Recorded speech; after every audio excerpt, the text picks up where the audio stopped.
Don't forget, every Nightfarer has weaknesses. They can't be absolutely unstoppable killing machines, or everyone would just run that one Nightfarer all the time. But as long as you're aware of your class's weaknesses, there are always ways around them to make them an unstoppable killing machine regardless.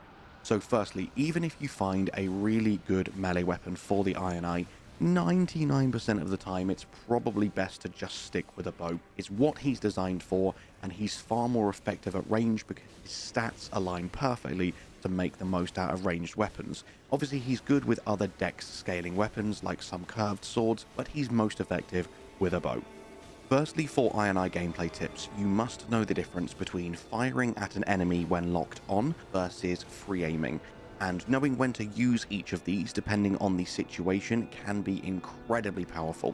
So firstly, when you are locked on to an enemy and you fire with R1 or RB, you will shoot 4 arrows before a slight pause in the animation, effectively like a break as you grab the next 4 arrows and reload.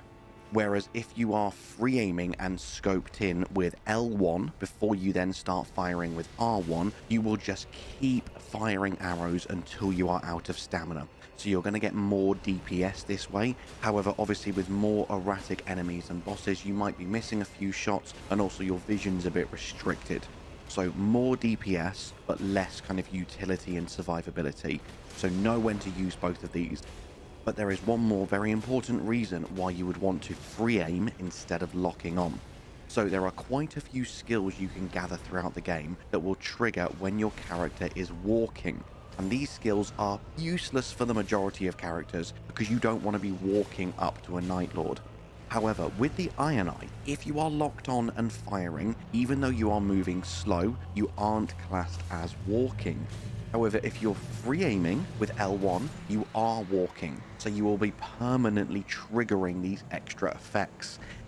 And in this fight, you've hopefully been able to notice it, but I will show you it separately when the boss dies as well, is the fact that when I'm zoomed in and I'm shooting my arrows, all of these flame spouts keep shooting up out of the ground as well. That's because I have an activation on walk effect on my character. And these effects, as I say, are very powerful on the IRONEYE for this reason.